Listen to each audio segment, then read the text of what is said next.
Hello students, welcome back again. आज जो हम क्वेश्चन सॉल्व करने जा रहे हैं वो एनसीईआरटी मैथ से है। Chapter number 12 surface area and volume, exercise number 12.2, question number 8।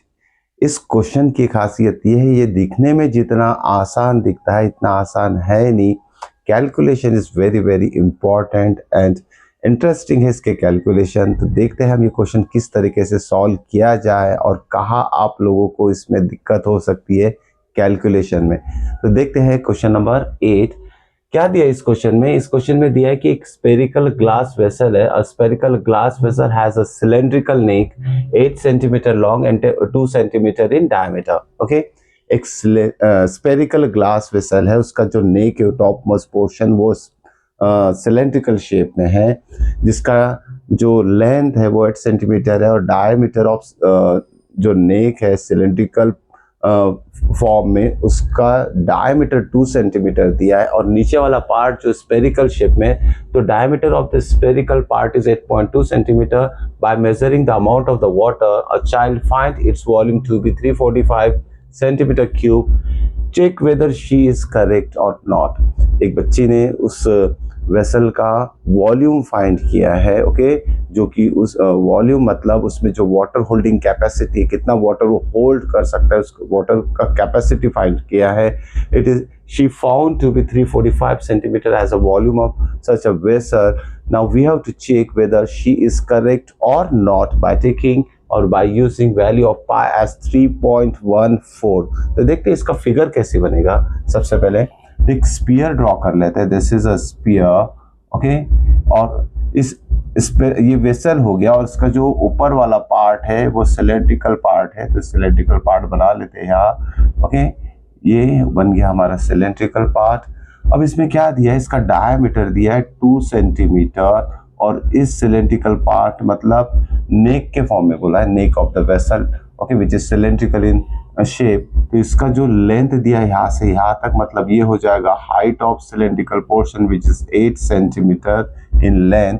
और साथ में बोला गया है कि जो स्पेरिकल पार्ट है, स्पेरिकल पोर्शन है नीचे वाला, उसका डायमीटर दिया है 8.5 सेंटीमीटर। तो इसका रेडियस हम ले लेते हैं 8.5 डिवाइडेड बाय 2 सेंटीमीटर।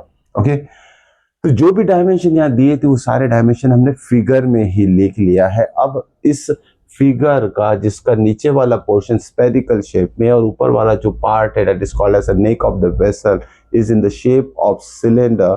अब इसका हमें जो वॉल्यूम निकालेंगे तो ये वॉल्यूम क्या कैसे निकलेगा, इसका volume of spherical part plus this cylindrical part. तो चलिए शुरुआत करते हैं इसका सॉल्यूशन लिखने की। कैसे लिखेंगे इसका सॉल्यूशन देखते हैं।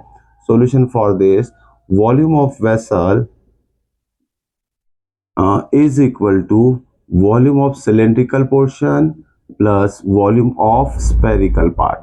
Volume of cylinder क्या होता है? Volume of cylinder is written as pi r square h plus volume of spherical portion is nothing but volume of sphere, that is 4 by 3 pi r cube. Okay, तो देखिए यहाँ pi common ही ले लेते हैं। सबसे पहले हम पाई अगर कॉमन लेंगे तो ब्रैकेट में आएगा आपका r square h plus 4/3 r cube.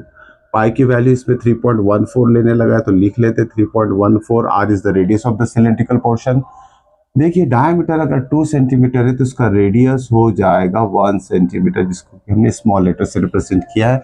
तो यहाँ वैल्यू सब्सटीट्यूट करते हैं। R is 1 square into h is the height of the cylindrical portion which is 8 plus 4/3 into r for radius of spherical part which is nothing but 8.5/2 the whole cube.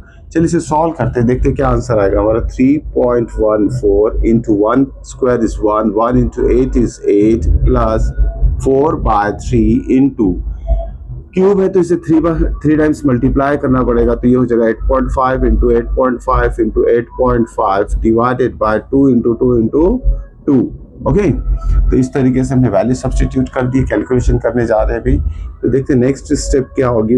3.14 वैसे लिख लेते, हम पूरा bracket पहले solve करने वाले हैं। देखिए या कैलकुलेशन में पहले हम लिखेंगे 8/1 प्लस 4/3 इंटू डेसिमल यहाँ से हटा देंगे हम, तीनों जो नंबर है 8.5, 8.55 और 8.5 यहाँ से डेसिमल अगर हटा देते हैं तो क्या होगा देख लीजिए। अगर डिजिट जो दिया है आफ्टर 1 डिजिट अगर डेसिमल है तो 10 से मल्टीप्लाई करना पड़ता है, तो तीनों के लिए 10 इंटू 10 इंटू 10 आ जाएगा और साथ में 2 इंटू 2 इंटू 2 ये 8 लिखेंगे हम। तो देखते हैं अब आगे क्या होगा। आगे ये होगा कि ये 10 और 85 5 से डिविजिबल है, तो यहाँ हम लिखेंगे 5 2 सा 10 एंड 5 17 सा, यहाँ भी 5 2 सा 5 17 सा हो जाएगा और यहाँ भी 5 2 सा 5 17 सा हो जाएगा। नेक्स्ट स्टेप में 3.14 वैसे ही रहेगा इन ब्रैकेट 8/1 प्लस 4/3 वैसे लिख लेते हैं। ओके, अब रह क्या गया इसमें देखते हैं। यहाँ रह जाएगा 17 इंटू 17 इंटू 17, तो लिख लेते हैं 17 into 17 into 17 divided by 2 into 2 जो है हमारा यहाँ थ्रो ऊपर कर लेते हैं इसे 2 इंटू 2 इंटू 2 इंटू 8, तो ये कितना होगा 8 इंटू 8 कितना हो जाएगा 64। ओके, देखिए 64 हो गया।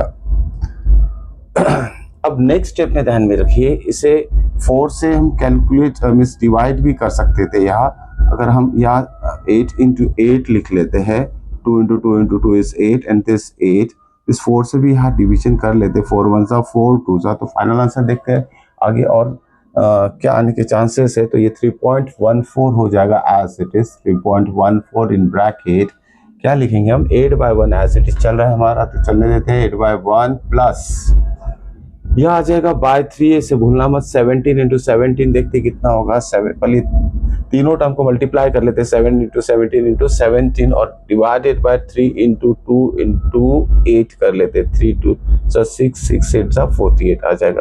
तो डिनोमिनेटर लिख लेते पहले, ये आ जाएगा 48। 17 इंटू 70 होता है 289, 289 17 इंटू 17 हो जाएगा, 2 17 को मल्टीप्लाई कर दिया आंसर 289 आया। अब इस आंसर को मल्टीप्लाई करेंगे 17 से फिर से, तो कितना होगा देखते हैं। 7 9 सा 63, 6 बैलेंस, 7 8 सा 56, 56 प्लस 6 62। ओके, अगेन 6 बैलेंस, 7 2 सा 14, 14 प्लस 6 इज 20 क्रॉस। ओके, 7 1 से 289 को मल्टीप्लाई करेंगे तो 289 ही आएगा। So 3 as it is.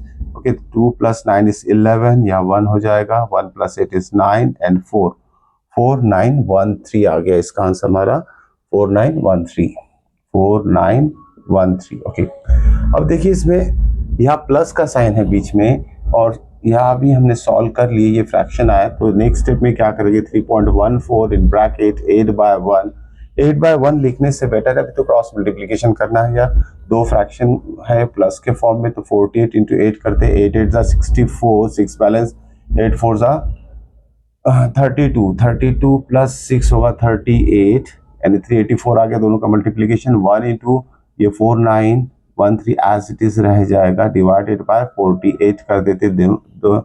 Next step में क्या करेंगे हम, ब्रैकेट में जो एडिशन हो रहा है न्यूमरेटर का उसे ऐड कर देते। देखते क्या आएगा 3.14 इन ब्रैकेट, दोनों का एडिशन कितना होगा 4 प्लस 3 इज 7। ओके, ऐड करें तो ब्रैकेट डालने की जरूरत नहीं क्योंकि यहाँ सिंगल फ्रैक्शन में कन्वर्ट हो जाने वाला है। Into 4 plus 3 is 7 and 1 plus 8 is 9। Okay, 9 plus 3 is 12 and 1 carry और 4 plus 1 is 5।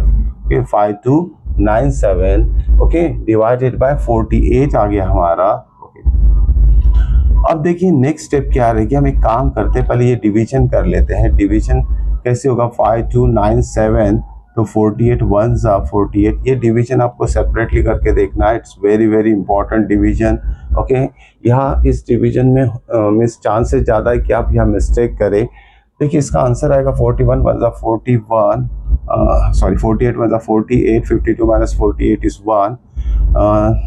Okay, 52 minus 48 is 4, 4 9 49, 48 1 सा अगेन आ जाएगा, फिर 1 7 17 रहेगा, 0 का डिवीजन देगी इसमें 173 सा हो जाएगा।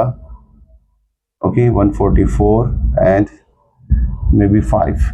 तो देखिए ओरली कैलकुलेशन किया हूँ मैंने यहाँ, आप डिवीजन ज़रूर करके देखिएगा, it is very difficult to calculate orally. Okay, इस तरह के नंबर को ओरली कैलकुलेट करना डिफिकल्ट है।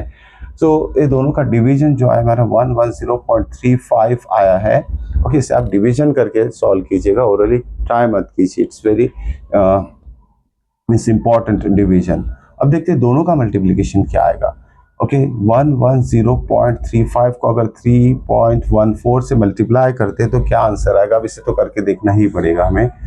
देखिए यहाँ डेसिमल के ऊपर ध्यान दीजिए, ये है 3.14 और ये 110.35। तो हम क्या करने वाले हैं, 11035 ले लेंगे इंटू 314 ले लेंगे। इस इतना बड़ा कैलकुलेशन मतलब हमें मल्टीप्लिकेशन करके देखना है, और यही रहेगा हमारा फाइनल आंसर। वो डिसाइड करेगा कि जो गर्ल है वो करेक्ट है या नहीं है। चलिए 4 से मल्टीप्लाई करते हैं, 4 5 20, 0 2 4 3 12, 12 plus 2 is 14, 1 balance, 4 0 0 0 plus 1 is 1, 4 1 4, 4 1 4। Okay, cross 1 से मल्टीप्लाई करेंगे तो सेम नंबर आएगा, 5 3 0 1, okay 1। Then double cross, okay अब 3 से मल्टीप्लाई करते हैं, 3 से क्या होगा, 3 5 15, 1 3 3 9 प्लस 1 10, ओके फिर से 1 बैलेंस, फिर से देखिए एक बार, 3 5 15, ओके 1 बैलेंस, 3 3 9 9 प्लस 1 10, फिर 0 1 balance, 3 0 0 plus 1 is 1 and 3 okay 0 9, ये कितना हो जाएगा, 5 plus 4 is 9, this is 4, this is 6, this is 4 and this one is 3। तो मेरा जो आंसर है दोनों का मल्टीप्लिकेशन ये है 346.4990। इसे राउंड अप करके 340। देखिए पॉइंट जो लगाना है, या आफ्टर 2 डिजिट है या आफ्टर 2 डिजिट है तो 1 2 3 4 डिजिट के बाद डेसिमल लगाना है, तो आंसर आएगा 346.4। यहाँ देखिए राउंड अप किया जाता है, इसे 9 है, ये नंबर अगर हटा दिया जाए तो इसमें थोड़ा सा एक नंबर ऐड कर देंगे हम, तो ये हो जाएगा समथिंग 5, ओके 4 5 आ जाएगा। ये यहाँ से 9 हटा देंगे तो 4 5 समथिंग या 5 समथिंग आएगा, ध्यान में रखिएगा। तो ये राउंड ऑफ करके 346.5 आया है इसमें आंसर मेरा, विच is nothing but the cubic centimetre. Okay, volume of this vessel, लेकिन जो गर्ल ने वॉल्यूम निकाला था 345 क्यूबिक सेंटीमीटर आया है वॉल्यूम।